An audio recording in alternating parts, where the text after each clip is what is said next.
Whitney, and you're watching OTB in Saratoga Springs, one of my favorite places to be in the world. And Surfcat rides the wave off the top of the turn, and he's opening up. It is Surfcat and Alex Solis now in charge in the swap stakes. They lead it by 3.5 lengths. Indian Ocean has moved up into second. Don't Get Mad will do no better than third, and Surfcat is stridden strong to the 16th pole. He is 5 lengths in front. Indian Ocean and Dover Dare, who battles back for second. Let there be no doubt who's best in the swaps. It's Surfcat. Surfcat just ran him off their feet. He was good from the spring of the latch. He won by 4. Dover Dare second. Indian Ocean finished third.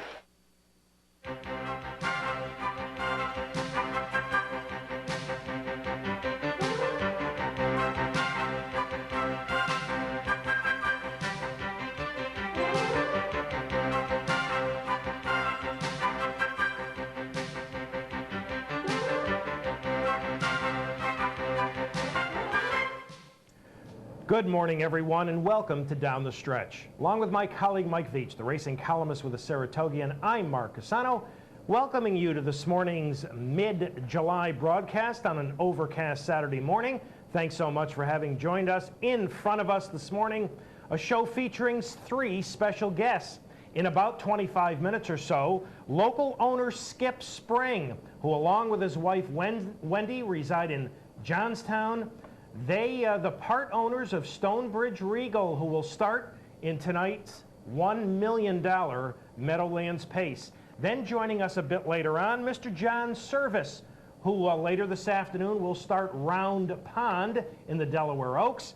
And Mr. Doug O'Neill, whose Lava Man turned in really quite a spectacular effort in last Saturday's Hollywood Gold Cup. Our major stakes review will include the Hollywood Gold Cup and many other races, all with an eye toward Saratoga.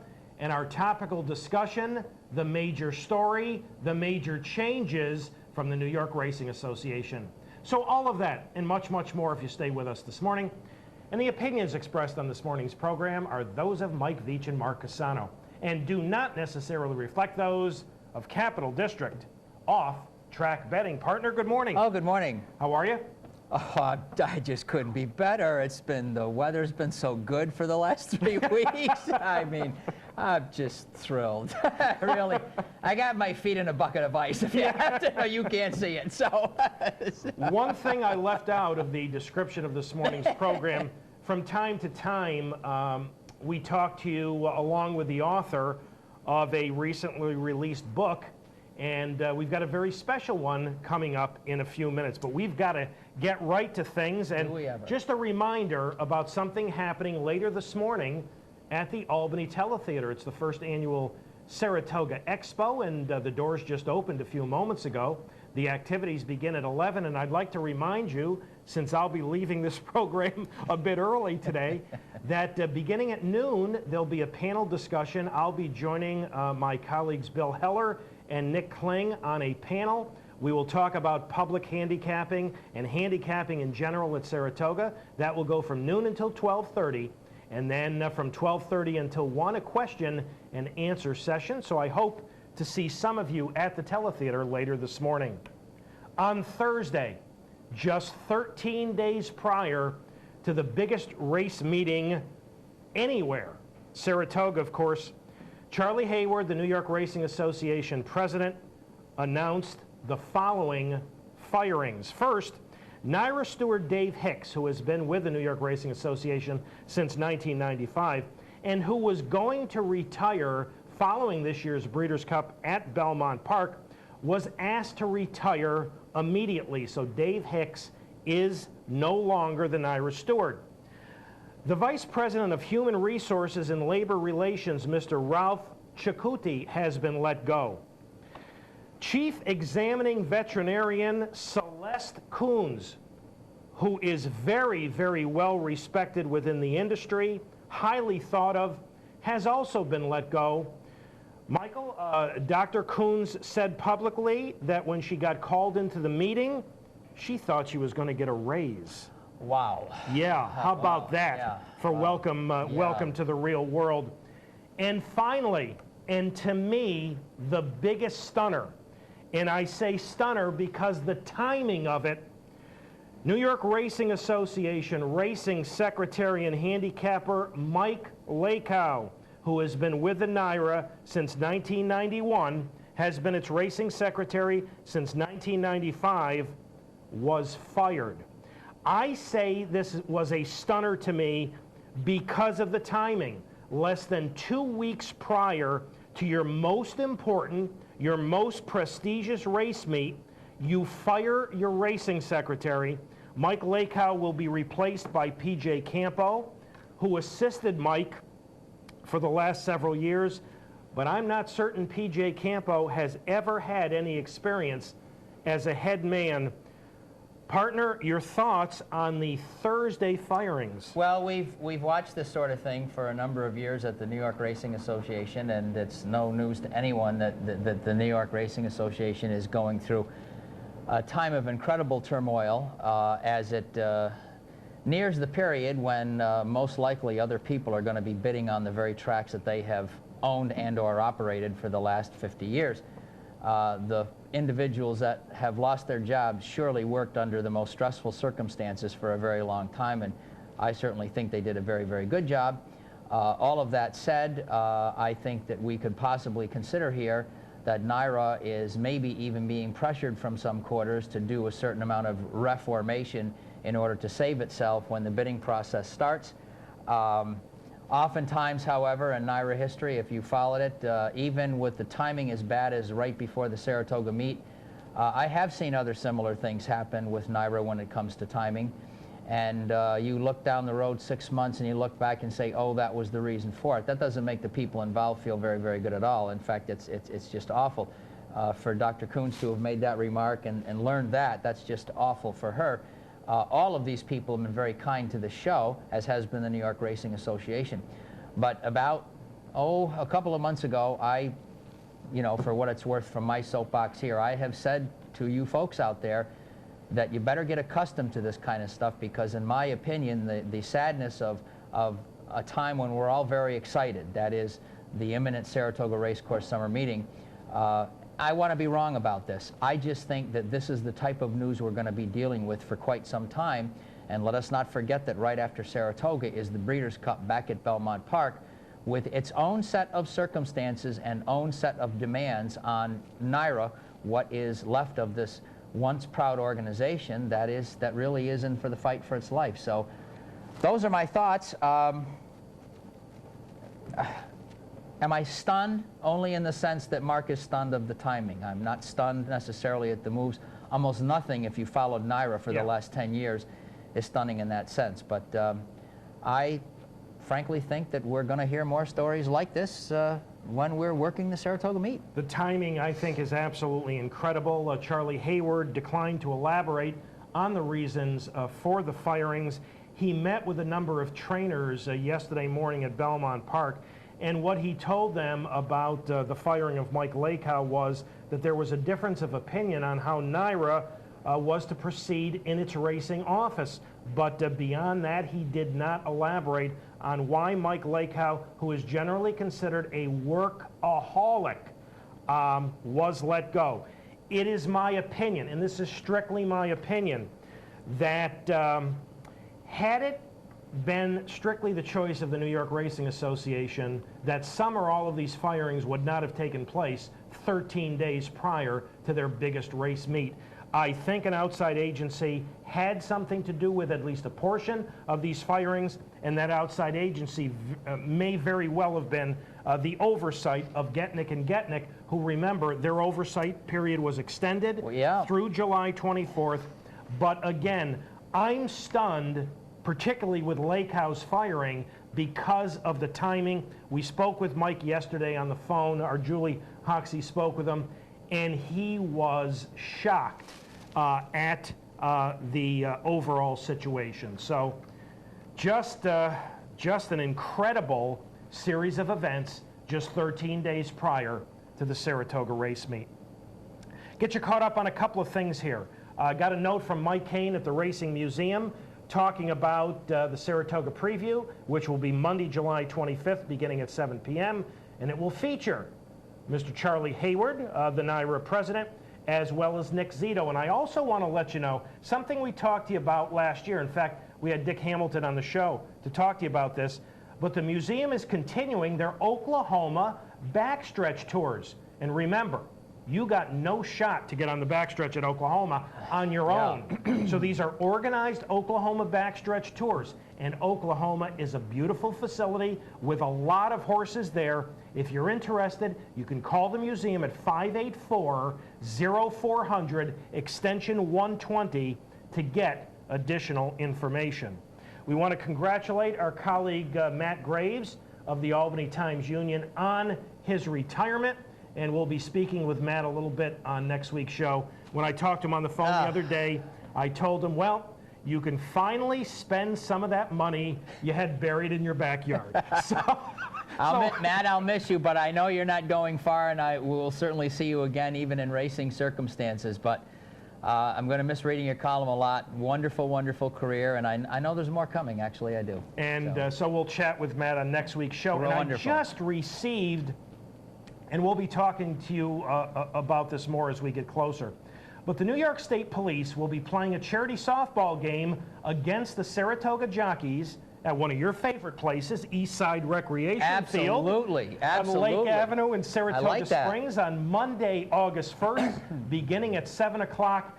So mark that down on your calendar. Monday, August 1st, 7 o'clock in Saratoga. All proceeds to benefit the Katie Hoke Foundation. That's Kids with Cancer. It's a great, great cause. And one lucky person, 18 years of age or older, will be drawn, and they will be participating in the softball game. And again, we'll get you more information on that as we get closer to the date. But mark down Monday, August 1st for that charity softball game. All right. Word about the Preakness and Belmont Stakes hero of Fleet Alex, who last week had his first workout since romping here in the Test of the Champion. Last Sunday at Belmont Park, a Fleet Alex breezed 5/8 in 1 minute and 4/5 as he prepares for his next start, the $1 Million Haskell. With Jeremy Rose up, the splits were 25-3, 37-3, 49-2, and he galloped out 3/4 in 14-2 and 7/8 in 129-1.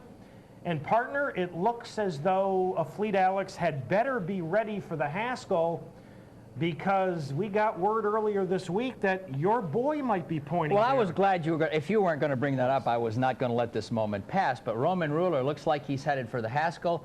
Baffert being very coy and saying, well, the Travers isn't in my picture. If he wins a Haskell Stakes, the Travers is going to be a picture.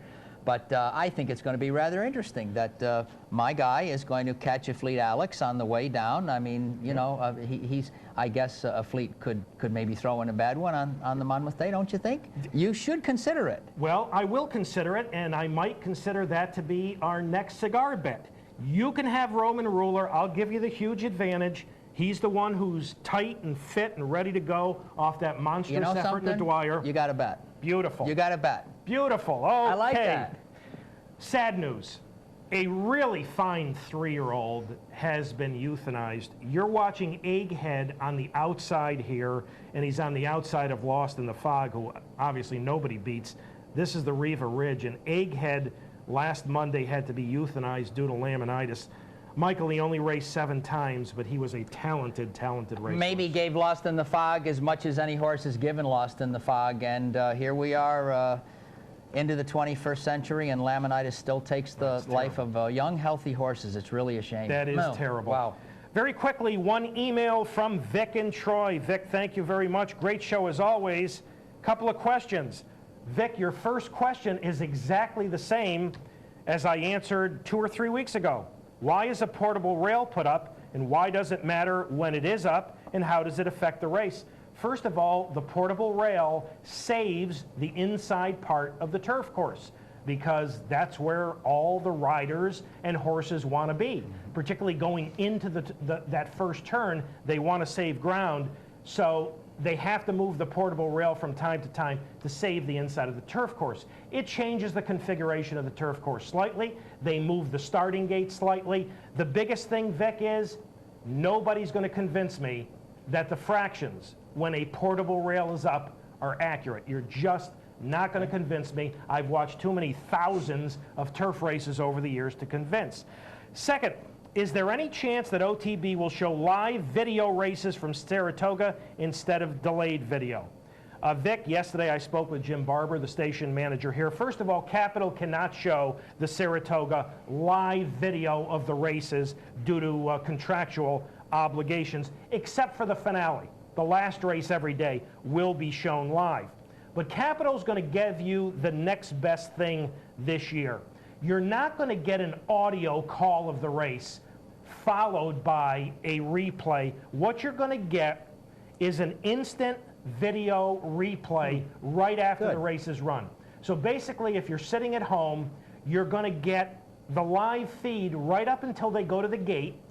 Then it'll be blacked out, and as soon as the race is run, as soon as the guys tape it and can re-rack it, then you're going to get a full screen video replay. So Vic, thank you very much for your questions. And as always, if you'd like to correspond with us here at Down the Stretch, here are the ways in which you can do it. Through the United States Postal Service Down the Stretch, Mark and Mike, Capital District OTB 510 Smith, Schenectady 12305, or electronically at viewer mail at capitalotb.com. Something else about Saratoga. If you're looking for a summer job, or you have a son or daughter, a niece or nephew, a grandson or a granddaughter, today and tomorrow at Saratoga Racecourse, right up until 2 o'clock in the afternoon, NYRA is looking for summer help when it comes to admissions, parking, mutual clerks, cleaning, customer service, security, or ushers. And you may have heard me mention before, my partner began his career as an usher at Saratoga Racecourse. Go up to Saratoga this afternoon or tomorrow, right up until 2 o'clock. For further information, you can call NYRA downstate at that number, or you can go to NYRA.com. From time to time on this show, we have had as guests authors of books that I consider to be quite interesting. Well, this morning we've got a very, very special author on. Normally at this point we go to the telephones to welcome he or she in, but this morning he's sitting right next to me. My partner has had his first book published. First of all, congratulations. Well, thank you. Thank you. Great job. It's nice of you to say. I appreciate it. Yeah. What's the name of the book? The name of the book is Foundations of Fame. It's the story of 19th century thoroughbred racing in Saratoga Springs. I thought that with all the witticisms I've endured the last 2 months, I'd read about the horses I've seen in person in my lifetime, so I could report to Mark on them. But that's the title, that's the subject. I don't know that it has been done, I don't think so, but it's something I've had in mind for a very large part of my career as a turf rider, to kind of try to get to sort of a long ago, shrouded in mystery part of Saratoga racing, to try to bring some sense and order to it. You and I have been in the press box over the years, and we've seen, and they are very innocent mistakes, don't get me wrong. I've made some big mistakes in my life, for heaven's sakes, but you know, questions about what horse did which, what was the longest race meet, when was the earliest start, and you know, NYRA, and again, not knocking NYRA, but they put things out that really were wrong. So I kind of thought, well, when I get the chance, I'll kind of work on putting together the Saratoga that existed for a long time, for a good portion of the 19th century, and do not only a report but a statistical review as well. So, where will you, do you have any book signings scheduled at this point? First one, where can our audience pick one up? The first one I'm scheduled for is August 17th at the museum at 10 o'clock. I believe that morning I will be side by side with someone who's connected to the book, which is going to be kind of nice. But that's the one I'm signed up for at this particular time. I'll be with Barbara Livingston that morning at the museum. Speaking of Barbara Livingston, this was a great cover shot. Well, this is a spectacular cover shot of Oklahoma. You have to permit me to talk about this. As I got near to finishing the book itself, and we've both known Barbara for a long time, I went to Barbara probably 6 or 7 months before she took this shot. And I said, Barb, you know me. You know where I'm coming from when it comes to Saratoga history. And I said, one day, when you're in the mood to do a Horsehaven shot that you think is about Mike VIETCH's mood, take that picture, and I think it's just spectacular. It is. It is a spectacular. It was a late fall picture of 03, and all the modern references that were in there, she took them out with the technology today. And I think it's a very evocative photo, and I can't thank Barbara enough for her help with the book, as well as your help with the book, and the others who took part in helping me assemble this. Congratulations. Well, I know you spent many hours in the library at Plattsburgh. Microfilm research. You know, a lot went into this book. You're going to find a lot of fascinating details in this book, and we'll be giving you more information as he gets more book signings going, because, I mean, folks, how good can it be? You get the book and you get to meet him. I mean, you can't do much better than that. So August 17th, National Museum of Racing, Hall of Fame, 10 o'clock in the morning. 10 o'clock that morning. Okay, mark it down on your calendar. Okay. Congratulations again. Thank you. We're up to our first break on our mid-July edition of Down the Stretch. Thank you so much for having joined us. When we return, our first special guest, live from Johnstown, Mr. Skip Spring will join us as we go to this break. Last weekend in New York, the Lexington 3-year-olds on the proper surface. A field of only 6, but a wide-open betting race. 5 of the 6 starters went off at between 2-1 and 5-1. I want you to watch the trip on number 1, Real Legend. So we'll take a look at the Lexington going to the break. Michael and I will be back with Skip Spring right after these messages. Woodlander, the leader. The tempo now beginning to quicken a bit. Real Legend down on the inside, second. Big Prairie edging closer toward the lead, third. Jamie Spencer says go with I'm Spartacus, and with a quick move, I'm Spartacus moves into position now as they enter the far turn. It is Woodlander in front, Big Prairie second, I'm Spartacus in a drive third. Donna Glider is fourth, Real Legend steadied in behind I'm Spartacus. In the meantime, there goes Prince Rahi on the far outside, launching a wide bid as they come to the top of the stretch. Woodlander the leader, I'm Spartacus on the inside, Big Prairie, Donna Glider at the fence, Real Legend on the far outside, Prince Rahi top of the stretch. Woodlander driving to the 8th pole with the lead. Big Prairie on the outside. Real Legend is coming up the fence. On the far outside, it's Prince Rahi down to the final 16th. And Woodlander's opened up a 2.5 length lead.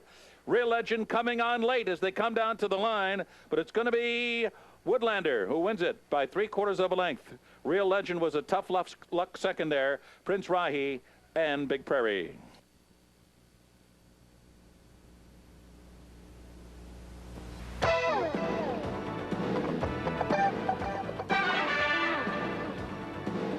This is the OTB Television Network.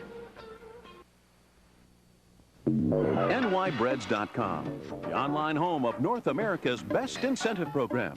The latest news, updated throughout the day, plus streaming video of New York bred stakes winners. Check out the New York bred leaderboards for jockeys, trainers, owners, and breeders. Want to become an owner or breeder? Well, the New York Thoroughbred Breeders section tells you about upcoming new owner seminars and farm tours. You'll even find an online sales section with horses you can purchase right now. There's a directory of New York State farms, a stallion registry, plus up-to-date sales information complete with hip numbers and pedigree pages. Thinking of breeding your mare? First, go to nybreds.com and run a hypothetical mating with any registered New York-based stallion. And finally, at nybreds.com, you'll see why the New York Breeding and Racing Program is North America's best, with over $40 million a year in purses, incentives, and awards. So get with the program at nybreds.com. Welcome back to Down the Stretch, everyone. Mike Vietch to my left. I'm Mark CUSANO. You just took a look at the Lexington, where Woodlander for Tommy Albertrani. Tommy's gone through some tough times. I was just about to say Nice a little to see bit of that. a sweetness for him after the rough couple weeks he's had, including oratory. And Edgar Prado by 3/4 of a length over Real Legend. We've got kind of an interesting trip. All right, our first guest this morning, along with his wife, Wendy, own the 2001 Harness Horse of the Year, Bunny Lake. And now they have a piece of an outstanding 3-year-old pacer named Stonebridge Regal, who is the second choice on the line for tonight's $1 million Meadowlands Pace. Joining us from Johnstown, Mr. Skip Spring. Skip, welcome to Down the Stretch. Thank you. We're glad to be here. Skip, you know, I read an interesting piece on Stonebridge Regal and the fact that you were bidding on them at the sale. You dropped out of the bidding.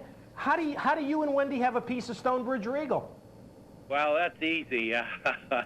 If you know me, I kind of, I gave up trying to buy the Colt because I realized that they were just going to keep going, whoever was bidding on them. And it turned out to be the agent, who's a friend of mine, who I asked about Stonebridge Regal when I was looking at him. And I said, hey, Bart, I said, do you like this Colt? And he says, I like him. And I said to him, well, he's a little bit narrow. Will he go to his knees? And he says, no, you won't have to worry about that. I said, good, then I'm going to really try to buy him because I really like him. So when the bidding started, kind of slowed down around, I'd say 50, 60,000 Canadian. That's when I jumped in, and it was obvious. It was just me and someone else bidding from 60 up to 100,000 Canadian. And finally, I just said, well, enough's enough. I had gone there not even to buy a horse. I didn't even have a check with me, to be honest with you. We went up to watch Bunny Lake race the next night. But then after I lost the Colt, I was kind of pouting, and we left the sale. In fact, when I went back to my seat and found out who was bidding against me, it was Bart. And so I looked at him with a funny face on my face, a funny look on my face, and he said to me, you didn't ask me the right question. I said, what was that? He said, you didn't ask me how much I liked him. And then the next night I was still kind of pouting, so my wife said, look, you want that horse so much, why don't you see if you can't buy a piece of it? Yeah. So I did, and I asked Bart, and Bart got a hold of Mr. Kaufman, who he purchased the horse for, and they called me back the next day when I got home after Bunny Lake's race and said, Skip, you bought 25% of the Colt. And I said, great. That's beautiful. Okay, good story. So, yes. Skip, if I go home later this afternoon and pout to my wife, I got a shot of her buying me a piece of a horse? Yes, you do. Yes, Wendy, okay. When he pouts, he does it big time. Yeah, well, I can handle that as well. Skip, last week you upset the Meadowlands Pace elimination from the extreme outside post. Wow. You guys beat Rock and Roll Hanover. Was that a surprise to you? No, it wasn't. Honestly, we thought we were going to beat him in the North American Cup. We felt from May 6th that we had, if not the second top colt in the country. He paced 49-3, and he wasn't even pushed up there on May 6th at Woodbine. And we thought, wow, what a colt this is.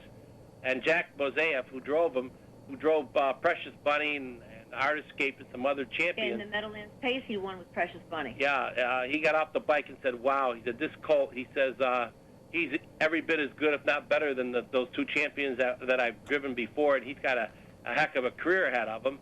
And, of course, Bob McIntosh, he trained Arts Place, who, as you know, is one of the top horses ever, and he's one of the top sires, who was Regal's sire, by the way. He had just could go all day long, and this colt the same way. So, in fact, we won our elimination up there in 49 and I think 3 up there at Woodbine handily, and Rock and Roll won his elimination handily. But when we got in the final, we elected to sit behind them, and Lord forbid, we got locked in. They went a 29-1 third quarter, which is unheard of, and we got locked in. In fact, we even locked wheels with John Campbell driving Cam's Fool, and we couldn't get out. And by the time we got out, we were like midway down the stretch, and Rock and Roll opened up like 2 lengths, and then we went after them. We were digging at the wire, and we were catching them pretty fast at the wire, and we only got beat barely a length. And I knew we had a good shot going into the Meadowlands elimination. However, the 10-hole really put the scare in me because, you know, that's one big disadvantage on any track is coming from a 10-hole, especially in a field with the quality that we were up against. Now, Skip, the Rock and Roll Hanover folks are saying that he had a legitimate excuse last week because it was his first start in like 3 weeks and he was a little bit short, so they fully expect him to move forward. What has your trainer, Bob McIntosh, told you about Stonebridge Regal? How did he come out of the elimination? How's he been training up to tonight's big race? Well, he really didn't train him this week at all. He gave him like the week off. He just jogged him lightly, kept him fresh. He said the horse came out really great. Actually, he slept all day Sunday and Monday, and that's typical of Regal. This colt, we kind of think, when we watch that movie Seabiscuit, it kind of reminds me of Regal and Rock and Roll Hanover. If you look at Rock and Roll Hanover, he's one big, handsome dude. He gets all the press, just like War Admiral did. And my colt, he sleeps all the time. He doesn't like to train. He doesn't like to warm up even on the track. When you watch him warming up, you wouldn't give 2 nickels for him. How about that? Really. And That's but great. when that starting gate leaves, he's all business and all heart. And when we tell you that Jack Moiseyev just hollers at him and just seesaws the reins, the horse just swells up and goes. It's I like that. Unbelievable. Nothing. Oh, I like that. That's fantastic. This is going to be one heck of a race tonight. I anticipate Rock and Roll Hanover being better than he was last week. But I know Regal is going to be better than he was last week. And if we get any kind of a trip at all, we'll be right there. Well, Wendy, I'll save my final question for you. But right now, Skip, Jack Moiseyev has intimated that he might just take Stonebridge Regal and try to go down the road tonight for $1 million. What are your thoughts about being on the front end early? That's up to Jack. Like Bob McIntosh says, I train him. I don't tell Jack how to drive him. And Jack's a pro. He's been around a long time, and we have complete confidence in Jack. And when the gate opens and Jack wants to go down the line, I'm not going to second guess him. You guys went through so many exciting times with Bunny Lake, and we'll talk about her in just a moment. Does it ever get stale? I mean, what's it feel like to be one of the choices in $1 million race tonight? Well, let me put it this way. I've had a hard time sleeping all week, and last night I had to take 2 knockout pills to go to sleep. This is as exciting as we've ever been. I think we're, I don't know, more excited about this race, I think, than any other race we've ever been in, because it is a colt, and we are kind of like a little bit of the underdog, and it's just amazing that we're here doing it all over again. Like Bob Hayden said, we didn't think we'd see you guys back in the winner's circle down here at the Meadowlands for 5 years. I said, yeah, but we fooled you. How about that? Wendy, let me ask you, please update our audience on the 2001 Harness Horse of the Year, Bunny Lake. What's she up to? Well, I'm very proud to say that one of the vets that we use, and I myself, we managed to get her in foal to Western Hanover. Good. Her foaling date next year will be mid-March. Good. She is going to leave for Peretti Farms shortly after Labor Day and enter a paddock, you know, in a secured area, pretty much to her liking, and they're going to keep her there for the duration of her life. That's our anticipation anyway. And the foals will be raised in Kentucky at their Kentucky outlet down there. And maybe she'll be bred to Stonebridge Regal, you know? Well, that's a possibility. Yeah. Well, that's fantastic, guys. I'll tell you, this has been one heck of a run. Bunny Lake, now Stonebridge Regal. We had a great time following Bunny Lake's career, and I want to wish you all the best in tonight's Meadowlands Pace with Stonebridge Regal. And want to thank both of you, both Skip and Wendy Spring, for having joined us this morning on Down the Stretch. Thank you very much. Good luck tonight. Good luck tonight, great. guys. Thank you. Good night. Skip and Wendy Spring, ladies and gentlemen, from Johnstown, New York. They've got a piece of Stonebridge Regal. You can see the Meadowlands Pace later tonight, right here on Capital OTB TV. He's got to beat Rock and Roll Hanover. He's got post 3. Rock and Roll's got post 5. And they are going to rock and roll for $1 million really tonight. Should be a terrific race. All right, we are up to our next break on this morning's edition of Down the Stretch. Thank you so much for having joined us. When Michael and I return, it's our stakes recap. And in fact, we'll get that stakes recap kicked off going to the break. Last Sunday at Calder, the Summit of Speed, the Azalea for 3-year-old fillies. Pay attention, because we may see the first and or second place finishers come to Saratoga for the test. Number 7, Hyde and Chic, was the 2-to-1 favorite.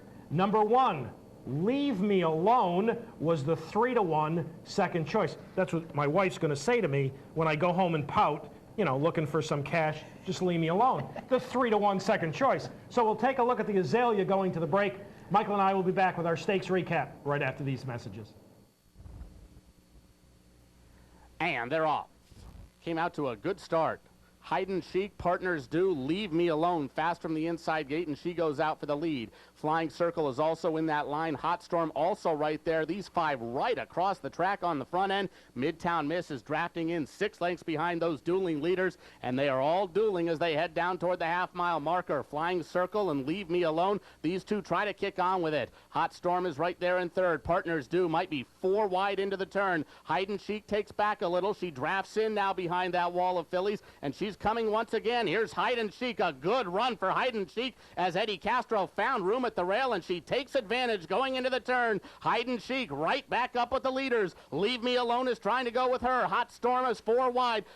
Behind that is Flying Circle. Partners Do not doing enough. Midtown Miss trying to pick it up from the back of the pack, but it's Hide and Chic and Leave Me Alone. Hide and Chic cuts the corner. She's just in front. Leave Me Alone not letting her go, though, and she's coming back at Hide and Chic. It's Hide and Chic and Eddie Castro. Leave Me Alone and Kent DeSormo. They come down the lane in the Azalea Breeders' Cup. Hide and Chic, Leave Me Alone, surging on the outside. Here's the wire. Too tight to call. Either Hide and Chic or Leave Me Alone in the Azalea.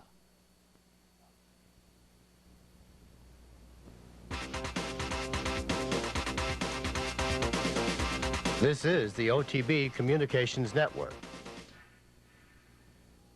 The New York Breeding and Racing Program salutes 3 multiple stakes winners. Here's multiple Grade 1 winner Critical Eye. Her earnings topped $1 million. And thanks to the New York Breeding Program, her breeder and owner each received an additional $80,000 plus in awards. Jet You Miss Blue picked up a lot of green, more than $800,000 in purses. And on top of that, combined New York Breeding Program awards to her owner, breeder, and stallion owner exceeded $250,000. Say Florida Sandy, winner of 5 graded stakes. He's the all-time New York bred money earner with over $2 million. Plus, the New York Breeding Program has paid out an incredible total of more than $500,000 in owner, breeder, and stallion owner awards. Critical Eye, Jet You Miss Blue, Say Florida Sandy, 3 outstanding New York breds. Just 3 of the many examples of why you should get with the program. Welcome back to Down the Stretch, everyone. Mike Veach to my left. I'm Mark CUSANO. You just took a look at a terrific finish in the Azalea where Leave Me Alone and Kent DeSormo nose out Hide and Chic, 1:10 1/5. And again, we may see one or both of those fillies come for the test stakes. And again, we want to thank Skip and Wendy Spring from Johnstown for having joined us this morning. All right, we continue our stakes recap. In New York, more 3-year-old fillies, some with designs on the test stakes. In the Prioress, where number 7, Talented, was the 8-5 favorite. Number 5, Burnish, was the 2-1 second choice. A little bit surprising to me, since Burnish had appeared at least to like sloppy tracks, you know, very wet tracks more, and this track dried out very, very well. The entry of number 1, Sense of Style, and 1A, Madalena, were also 2-1, and while a couple of the choices ran okay in here, in the end it would be number 3, AC Ducey, dismissed at 13-1, who would upset the Prioress, giving trainer John Morrison and jockey Diane Nelson their first ever Grade 1 victories, owned by Jeffrey Tucker, who's got a farm right here in Schuylerville. What a nice performance by this fellow. Indeed, and a Grade 1 win for still another New York bred in this interesting year for New York bred accomplishments. She looked for a seam on the most of this in the entire turn, and when she found it, she just waited and empowered past Madalena late in the game. And interesting situation here, Mark, as we see her swing out here and finally get the daylight that she's looking for. Not only is she a New York bred, a Grade 1 winning New York bred with a very good record at NYRA this year, Madalena just happens to be by a New York sire. So it was a big day for New York breds around the East, but the biggest of the big was right here at Belmont Park. Grade 1 for AC Ducey. Well, it's got to be an absolute thrill for Diane Nelson to have won her first Grade 1. For trainer John Morrison, I'm not sure he had won a race at the current Belmont meet. Oh, okay. And if that's accurate, okay, what a way to break your maiden. I'd say. In the Grade 1 Prioress. Absolutely terrific. Owner Jeffrey Tucker, this is kind of ironic. We just spoke to Skip and Wendy Spring about Stonebridge Regal. Owner Jeffrey Tucker, the owner of AC Ducey, owns Stonebridge Farm in Schuylerville. Congratulations to all for the victory with AC Ducey in the Prioress. Now we're going to go to Calder for 3 sprint races on the Summit of Speed. And we are going to begin with a Princess Rooney. I want you to watch 2 horses in here, 2 fillies, I should say. Number 8, Madcap Escapade, and number 5, Happy Ticket. Happy Ticket, undefeated going in. Watch what happens to Happy Ticket in here. This is like a horror trip at 3/4 of a mile. Now, folks, I told you on last week's show, Madcap Escapade was going to be exceptionally difficult to beat. She had a perfect outside post when she broke running under Bailey, but then settled as much as, you know, Madcap Escapade settles. It was basically over. But you know what, partner? I think a lot of folks were thinking that Happy Ticket was just beating up on inferior company.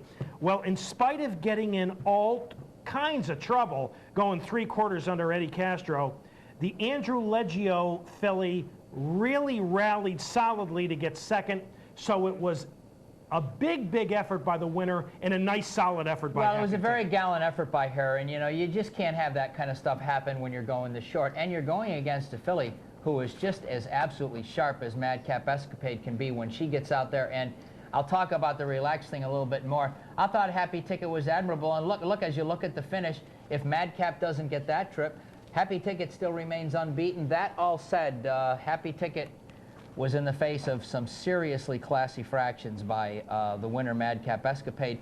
Coming out of the race, Frank Brothers has a decision to make. He has spoken to us on this show in response to questions, do I attempt to stretch?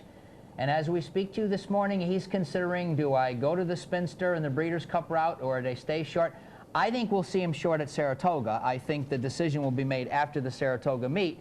But he might have been a little bit encouraged that for a furlong or two there, she just galloped along. Jerry, you know, so, as much as she's capable of doing, even at her age, by the way. Yeah. So if in fact they stay sprinting, Frankie's talking about a couple of races at Saratoga.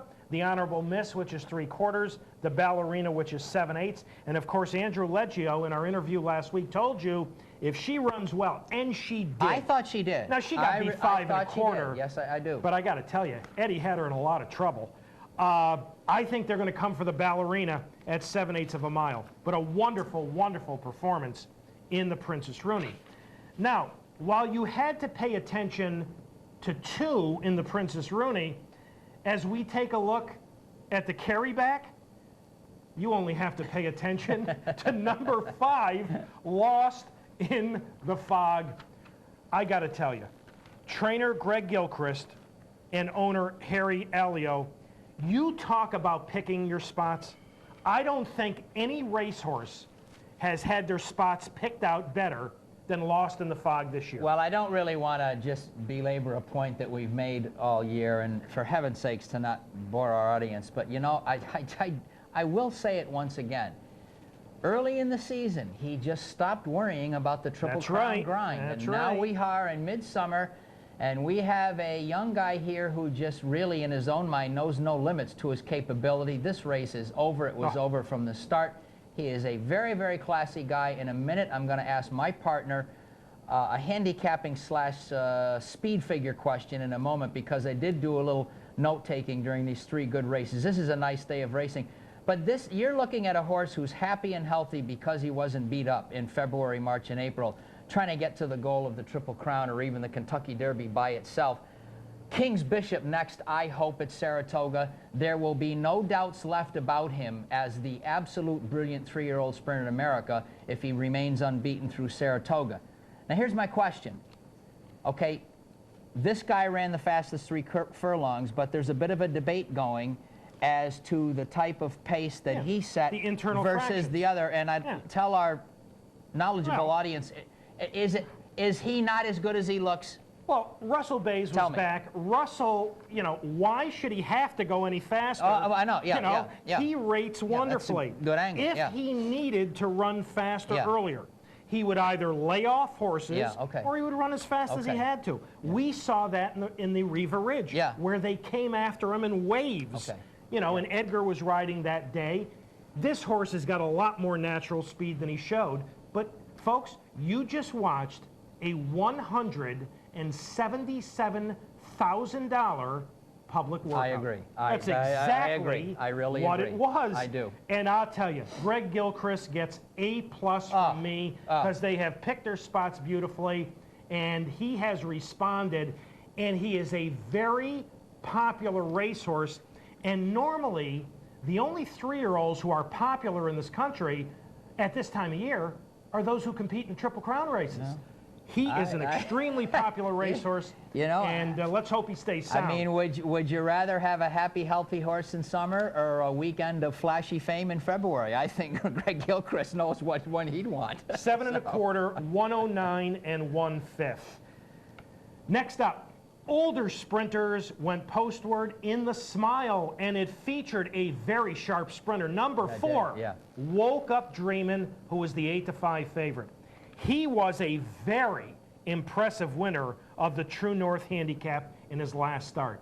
Here, he breaks nice and alertly in Mike Pegram's Silks, but as Mike Smith says, he doesn't have that real blazing sprinter speed. So he's going to come back to Mike, and he's going to relax.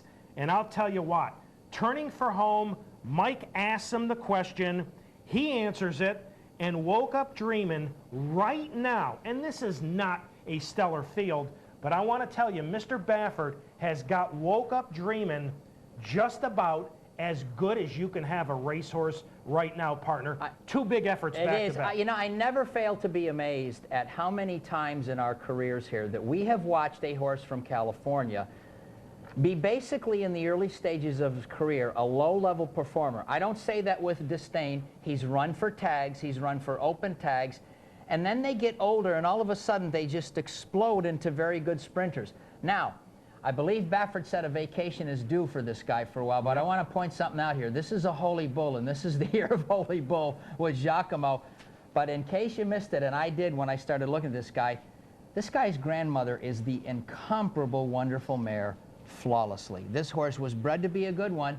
Credit to Pegram and Baffert. They've done a wonderful job with him as an older sprinter. But it does strike me that almost on an annual basis, somebody comes from those ranks in California and becomes a tough, hard-knocking older horse going short. For what it's worth. I bet Bob Baffert wishes the Breeders' Cup was just around the corner, because he can't get him any better. He can't get him any better than he is. Now he's got to keep him at this level. This is the tough decision he has to make. Yes. 109 4/5, which was 3/5 of a second final time slower than Lost in the Fog. But here's what my partner was mentioning, the internal fractions, where Lost in the Fog just kind of galloped along in 22 2 and 45 2. The fractions for older sprinters in the Smile, 21 flat and 43 3. So quite a difference in the internal fractions. Next up is a race which fascinated me, and I guess I should say the winner fascinated me. Okay. We're about to take a look at the Churchill Debutante for 2-year-old fillies. Watch very carefully. Number 2, Effectual. Watch number 2. This is a lightly raced daughter of Carson City who breaks poorly. Now, this is only her second career start. She's bred for speed. She showed speed in her debut at Keeneland going 4.5. Folks, when a speed horse, particularly a youngster who's inexperienced, breaks so poorly, you know, you want to eat your tickets at that point. In a crowded field of babies, absolutely. I want you to watch Robbie Alvarado and Effectual. In spite of the fact that she broke poorly, watch her here in the debutante. Partner, I don't know who she was running against, but I was impressed by this. You have to be impressed by this because you don't see this kind of professionalism after a lot of things go wrong.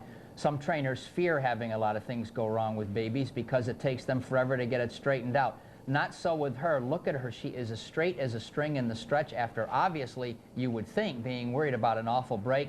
Once again here, we have none other than Steve Asmussen. No, this is Tom. No, this is Steve Asmussen. I apologize. Yep. Steve Asmussen, another good one. She's just coasting home in the final 100 yards. Despite whatever she was beating, that's very professional, and I have little doubt we'll see her in one of the sprint races at Saratoga. That's a nice, nice effort. She is quick.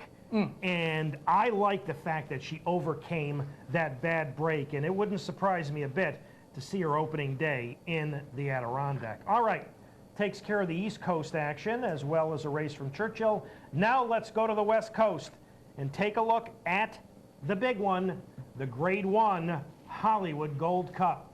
Like the Suburban back here east, I don't believe there was a Grade 1 winner in 2005 in this field. Number 1, Limehouse, shipping in for Pletcher, the 13-10 favorite. He acted up quite badly in the gate, was never himself, never a factor. Number 6, Congrats. I don't know where all of a sudden he's got this speed coming back from Dubai. He was 2.5 to 1. But it was the third choice in the race, number 7, Lava Man, the former claimer who added blinkers a few starts back, and Lava Man and P-Val are going to look like a winner from here to the wire. Here he is stalking Congrats. Now, Tyler Bays is going to settle Congrats the second quarter, but then he's going to get to riding. Watch the handful that P-Val has, and ladies and gentlemen, Lava Man is going to go on to a record-setting 8 3/4 length win. It's not only stalking, it's pulling and stalking. It's like I'm sitting on this very powerful machine, and how long can I wait until I make the move? But I, too, was interested in Congrats going to the front, but I thought about this, and, you know, I mean, we don't know until we get into a Grade 1 situation going 10 furlongs. But I must tell you the thought that I had when this has happened with him coming back from Dubai. I think maybe he will settle later and be a factor, but, you know, it wouldn't surprise me if Congrats, his people were thinking, maybe we can gallop this bunch to death because other than the eventual winner, okay, this was sort of like the Suburban. This was not a high-class field. So obviously, not too many guys are going to beat Lava Man today. Whether or not Congrats still does that, I really don't know. I think he's a pretty decent horse. But this guy here, as we will learn a little bit later from his trainer, is really on fire in the West right now. And it matches those 3 Bs that you see in the past performance. Boy, what an important blinker change. 3 starts back. He won a $100,000 optional claimer. He won the Californian. He didn't win the Hollywood Gold Cup. He dominated the Hollywood Gold Cup. And I want to tell you something. 159 3 is racehorse time. You better believe it. And Doug O'Neill has done a terrific job out west. But the 8 3/4 length margin, the largest margin of victory in the 66 years of the Hollywood Gold Cup. Okay, I'm out of here. I'm going to leave you now, going over to the Teletheater, and I hope to see some of you over there. Just want to tell you this. I spoke to Doug O'Neill before Michael did the interview. I spoke to Doug on the phone for a few minutes. He trains Andujar, who was the beaten favorite in the Vanity. I asked Doug about the chances of her coming for the Gopher Wand, and he said he's about 75% certain. Oh, I'm glad of that. I'm glad to hear that. Is coming for the Gopher Wand. I also want to tell you that on next week's show, one of our guests will be NYRA's new racing secretary, P.J. Campo. So we will introduce you to him. He will tell you folks about himself and about his new position as he prepares for the Saratoga meet. Now, Doug O'Neill, terrific job with Lava Man. He's won a number of training titles on the West Coast. And on Thursday, Michael had a chance to sit down and chat with Doug O'Neill. Doug, Lava Man is a $50,000 claim last summer, now a very famous claim, out of a turf race at Del Mar. What was the purpose for the claim? What did you like about him? Actually, a gentleman named Steve Kenley and his dad, David, they run his STD racing stables, and the other gentleman named Jason Wood, they liked his form, and they liked he was a Calbred, and he tried hard every time, and basically called me and said if he looked okay in the paddock to go for it. So got to give all the credit to Steve, Dave, and Jason for picking him out. During the first month that you had him, Doug, before the Pomona Derby trial, what things did you learn about him as you worked with him? Oh, he was very well cared for. The prior connections also bred him, and they, you know, really took excellent care of him, and whoever broke him did a great job. You know, just a he's a horse who can be full of himself at times, but you know, not difficult to be around, and you know, trains like always trained like a good horse, and now of late running like a big time horse. Doug, even though he was coming out of turf races, did you immediately think going to dirt with him? Well, the old cliche of horses that like the grass tend to like the bull ring. You know, we were using that, knowing the bull ring was right around the corner. Thought it was a good chance to put him on the dirt, and he sure took to it. And as we got to the mile tracks, he seemed to take to those as well. So he's a very versatile gelding. He did. As I look at his past performances, there's a 3-race stretch there, beginning with the Sunshine Millions Classic in late December, during which, for 3 races, he seemed to go sour. Was there any explanation for that? Well, you know, the trip down to Florida, even though he seemed to handle it well, it was kind of a real speed-favoring track, and he didn't really get great position early and just kind of fell out of it, and it was a track that was hard to make up any position if you didn't have good position early. And then the race on the grass, I don't have his form right in front of me, but I know the race on the grass, he really got bottled up and never really got a clear trip. And then the race at Hollywood Park here, a horse named Unfurl the Flag, he won like he was Secretariat, and he did it again here recently. So just kind of ran into a buzzsaw there. But, you know, we definitely ran him for 100 after that race, put the blinkers on, and we were, like most, you know, confused by his, you know, quote-unquote lackluster performance, and we're just trying to get him turned around. And it sure seems like the blinkers and the 2 turns got it done. Well, you answered the blinker question, but I got a couple of questions about that particular race. On that race you're referring to, the optional claimer, were you in for a tag? Yes, we were in for a tag. Were you worried about losing him?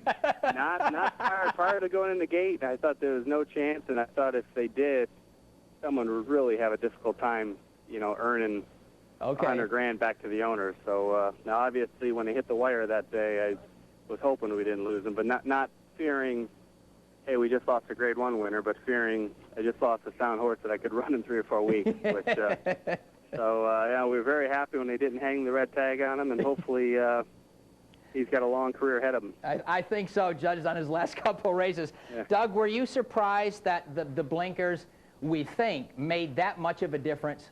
Without a doubt. Yeah, without a doubt, because he's a horse in the morning that just gives you everything and doesn't shy from things, and he's actually trains like a horse that blinkers might even be detrimental, because you would think you take the fight out of him, but I tell you, and it's also cliche-ish, but I mean, they just, I guess, made him more focused. You know, everyone says the blinkers will focus a horse, and it sure did make him just have no part of wanting to be a pack animal or hang with the pack. I mean, he's perfectly comfortable pulling away from horses now that he never was before. Well, Doug, 2 races later, you have won one of the most prestigious handicaps in the United States, the Hollywood Gold Cup. Please talk about his race and his performance in the Gold Cup that day. Just very, very, you know, to me, and hopefully people who aren't linked to him feel the same, but just a very powerful, unbelievable performance. And you know, whenever you have Pat Valenzuela in those kind of big races too, it just seems like he keeps your horses out of trouble, and he adds length to their final finish. And you know, just this was no exception. He sure had him in a great position. Then when he asked him turn for home, it just seemed like Pat, you know, added 3 or 4 lengths to him. You know, he just kind of really flew away from there. And just as impressive as can be. You know, we were bringing him back on a 3-week rest, which concerned us prior to the race, but it sure didn't affect him one bit. Well, Doug, right now with Lava Man, you're, I guess I could say this, along with Rock Hard 10, you're at the top of the California group of older horses. Can we assume that you're now thinking Breeders' Cup if, and I don't know this, forgive me for not knowing, is he Breeders' Cup nominated? He's not. The stallion is, so he's not. I think it would cost $300. I know the owners know it to the penny. Okay. They would have to come up with. So if we got lucky and he stayed sound and kept in good form and it made some more money between now and then, I didn't think right after the race that it would be that smart of a move. But these guys are just, you know, they're blue-collar guys who own the horse, and they're real game people, and it sounds like they would take a chance if he kept the form he's got now and he stayed sound the way he is now. Oh boy, for you and the horse, that's really wonderful. Can we say that the Pacific Classic is next on the docket? Yep, knock on wood, that's the date we got circled on the calendar, and if the racing gods are kind to us, we'll be there. Two final questions, Doug, and we appreciate you so much this morning. He looks from here, and looking at his form, he just looks like a durable, you know, just extremely durable horse. Have you ever dealt with any soundness issues since you've had him? Knock on wood, no. Wow. No, I know. And again, a credit to its prior connections. They did such a fantastic job of really building a good foundation on a horse, which is so crucial for these guys. And now here we are reaping all the benefits of all their hard work and patience. And, you know, fortunately for them, they bred them, so they're, I think, on the same team with us, wanting them to just continue to do well. And yeah, so knock on wood, he's been a very sound animal. A tip of the hat to them. And lastly, Doug, if it materializes that your team thinks about the Breeders' Cup and decides, yes, we're going to do it, tentatively, will you just stay in California until it's time for the Breeders' Cup? I don't know. That's a good question. I mean, I haven't been in this position very often, obviously, so I don't know. I sure have no problem shipping. You know, if there's money offered somewhere outside of California, I have no problem putting these guys on a plane and going. So if we get lucky and run well in the Pacific Classic and there's a spot outside of California that makes sense between then and the Breeders' Cup, you know, I'm sure it'll be a strong option. Well, Doug, we really thank you for your time. Congratulations on great work with Lava Man. We here in New York are happy to have this chance to talk with you, and all the best down the road, okay? Hopefully we'll see you soon. Okay, Doug. Ladies and gentlemen, Doug O'Neill, the trainer of Hollywood Gold Cup winner Lava Man, who might earn his way into the Breeders' Cup Classic. And our thanks to Doug O'Neill, the trainer of Lava Man, old-timer. He's done such a great job with this guy, bringing him to the top of the class in California. And as Mark told you before the interview, there's a chance we might get to see Doug in person in Saratoga, as Andahar is under consideration for the Gopher Wand here at the Spa in a few weeks. Okay, we've got one final race to look at in our race review today, and it is another race from Hollywood Park last week, and it was the Swap Stakes for 3-year-olds. And as we take a look at them leaving the gate, we want to focus on the eventual winner, number 5, Surf Cat, who just ran a huge race and basically turned the tables on one other in particular horse who was under consideration here, and we interviewed Jay Robbins last week, that being Indian Ocean, who in some quarters was being compared to his work with Tisnow.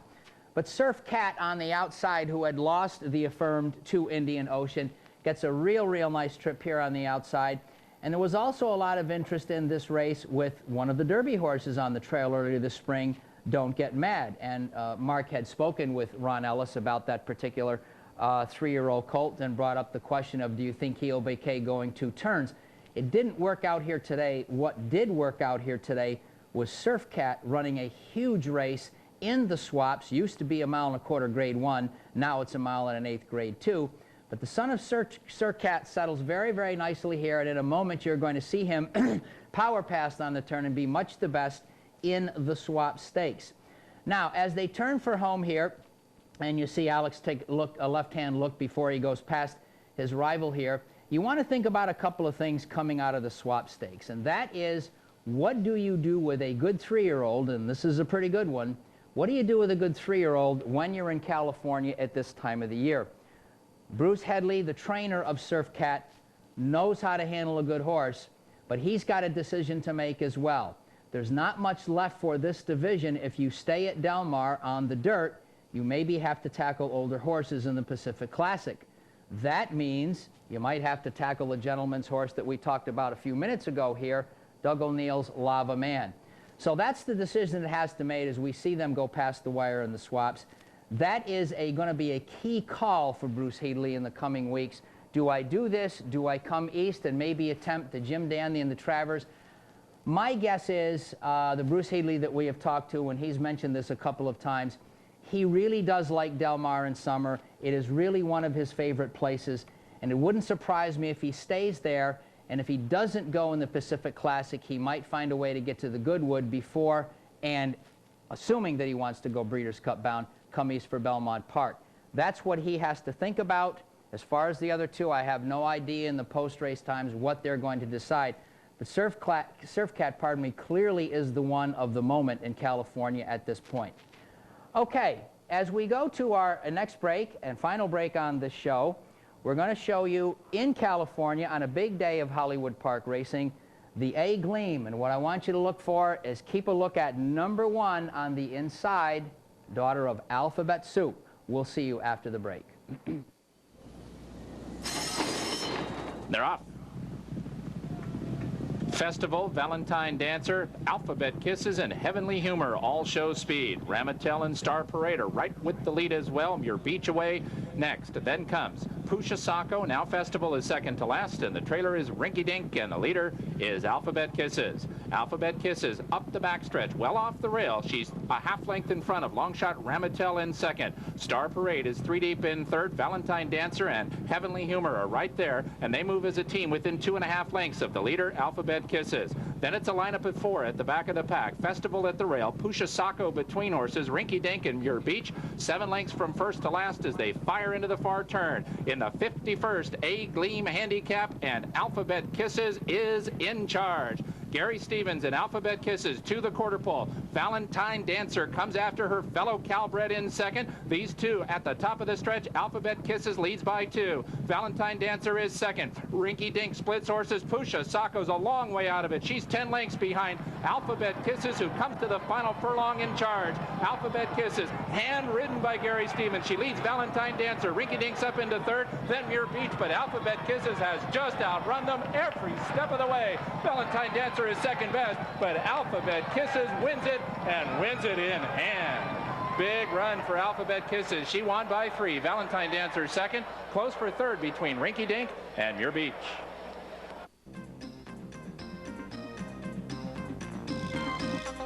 This is the OTB Network.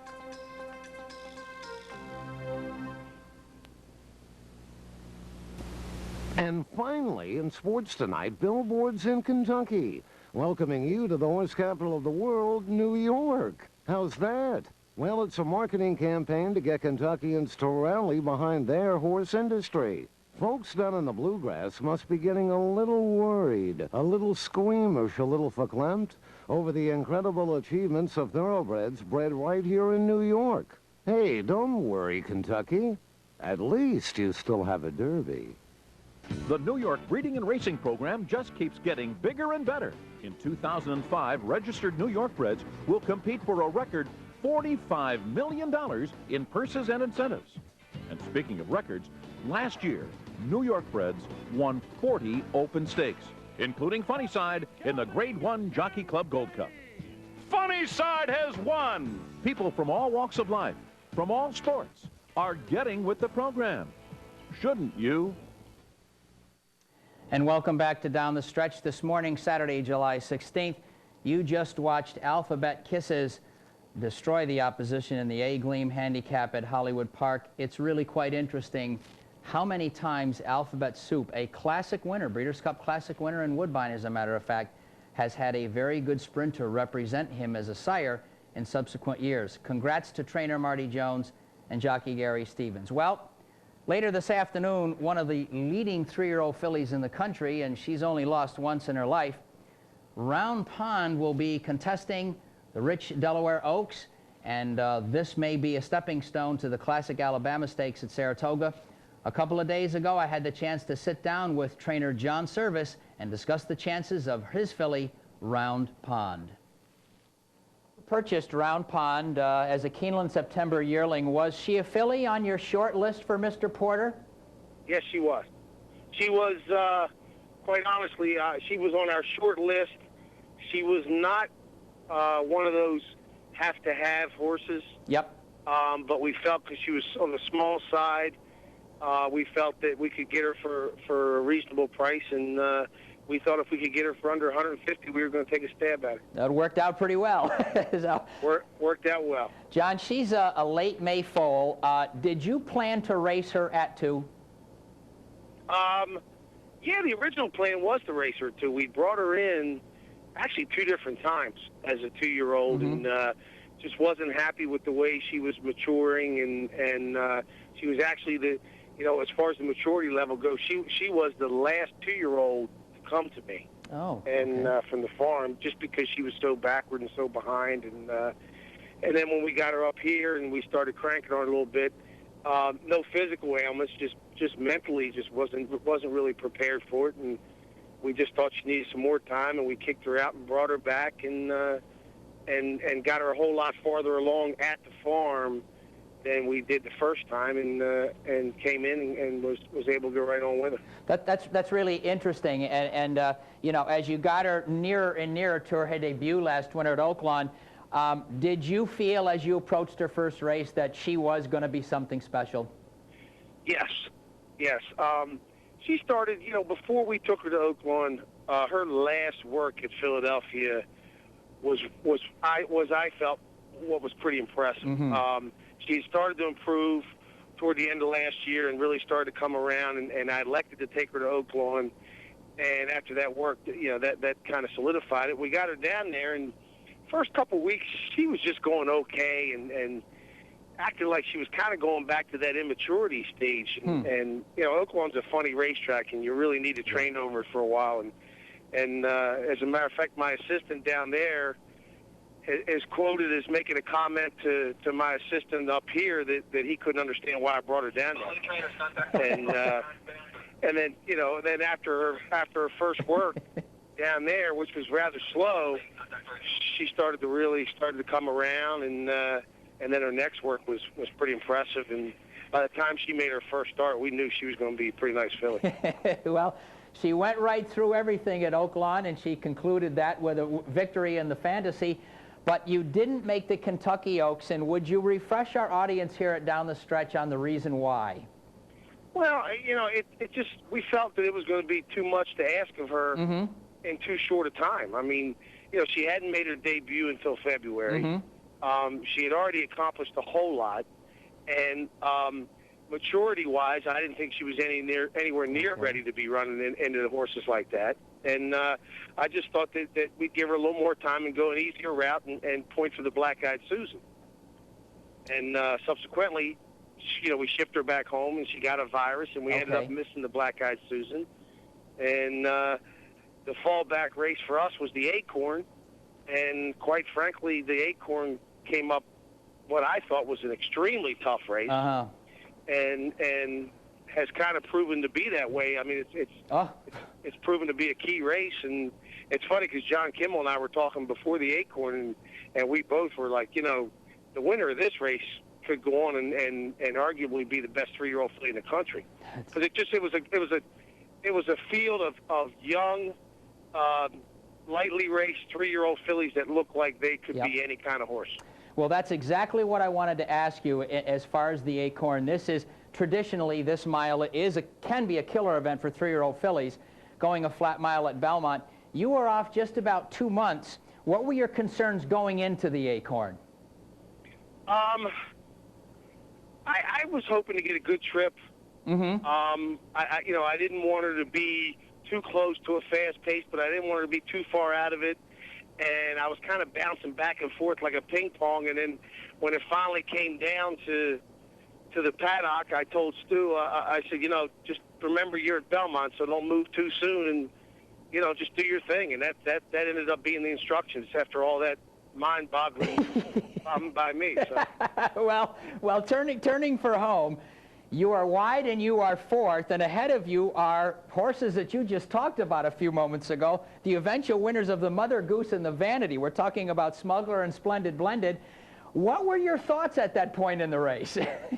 Well, in the middle of the turn, it looked like, she lost a little momentum when she went into the turn, and I don't know if Stu nudged her a little bit, but she kind of ran up to those horses pretty comfortable and pretty quick, where he didn't have to steady her, but he had to just kind of throttle her a little bit.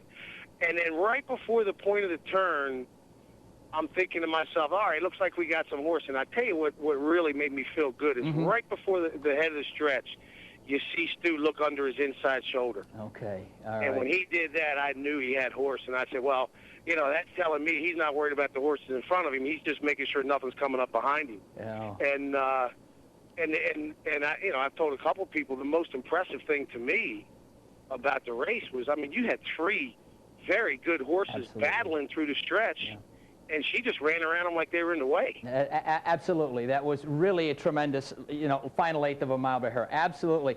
John, next up is the Delaware Oaks. Why have you picked that race for her?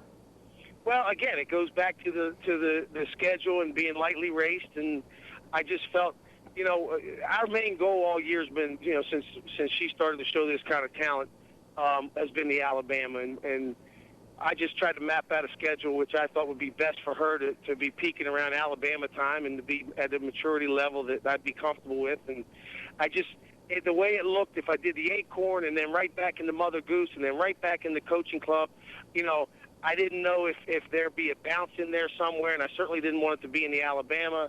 And the original plan was the Black-Eyed Susan and then the Mother Goose, but because of the virus, you know, it ended up making us take a different route, and I just thought that the Delaware Oaks would give her more time, and it would give her a better schedule going into the Alabama.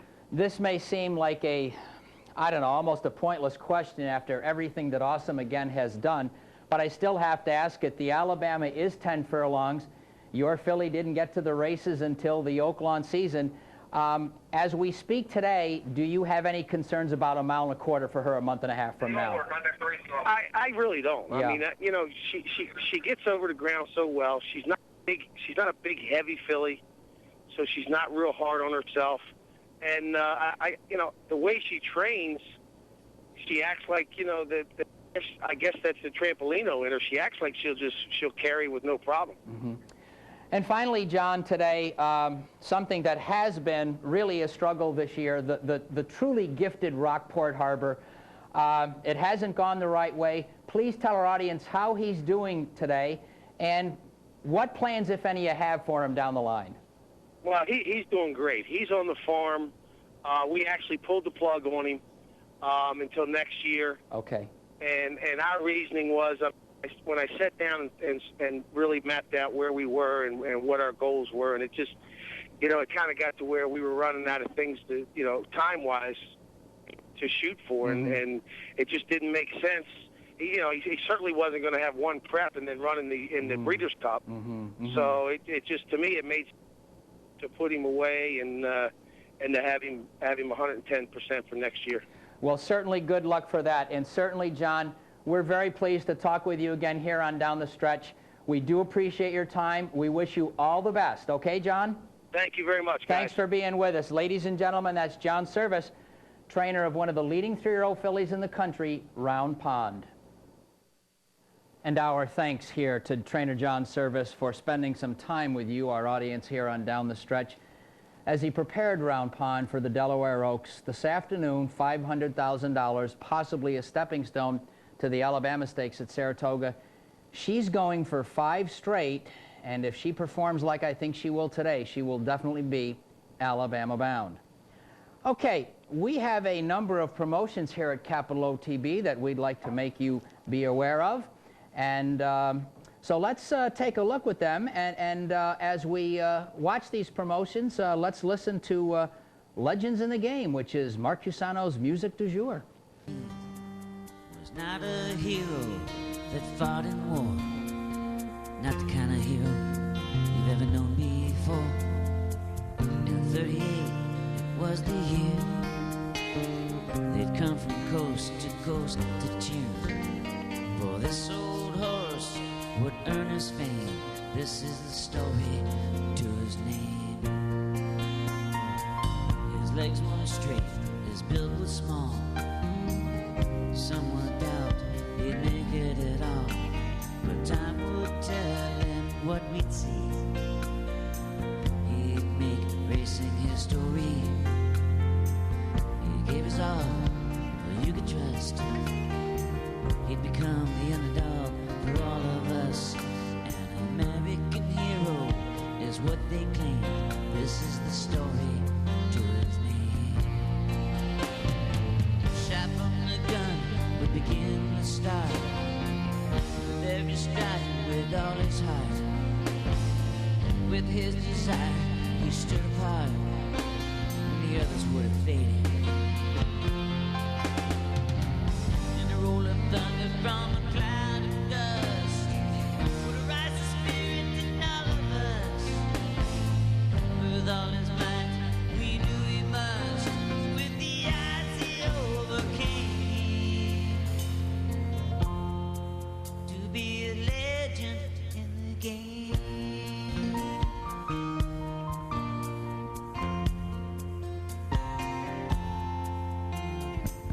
Not in the sky like a bird or plane, but he could run like a speeding train. A superhero we knew was real. It was as if he was made of... And we hope you paid attention to all those important pieces of information for here at Capital OTB. Two final things to go back to on this edition of Down the Stretch. This weekend, as they did last weekend, there's a Saratoga Job Fair at Saratoga Racecourse. NYRA is hiring for all the positions that you see: admissions and parking, mutual clerks, cleaning, customer service, security, and ushers. You can call them at that number, 718-738-0307, or you can just show up today and tomorrow and see what's still available for you. And as we mentioned earlier this morning on the show, I've got a book out and I've got a little bit more information to give you. It is, of course, Foundations of Fame, the story of 19th century thoroughbred racing in Saratoga Springs, and a couple of points that we didn't get to earlier today.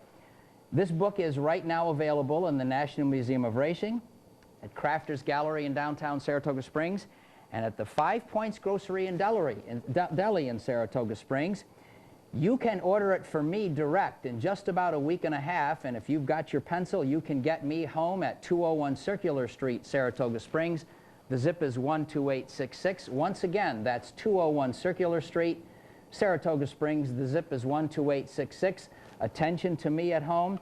$25 will cover everything for you, postage and handling, and we'll get it to you as soon as possible. And thank you for your interest if it's there. Ladies and gentlemen, another edition of Down the Stretch has come to a close. I want to thank very much Dino and Patrick and our assistant producer Julie for their help this morning. And as we leave you, more of the music of Down the Stretch. See you next weekend.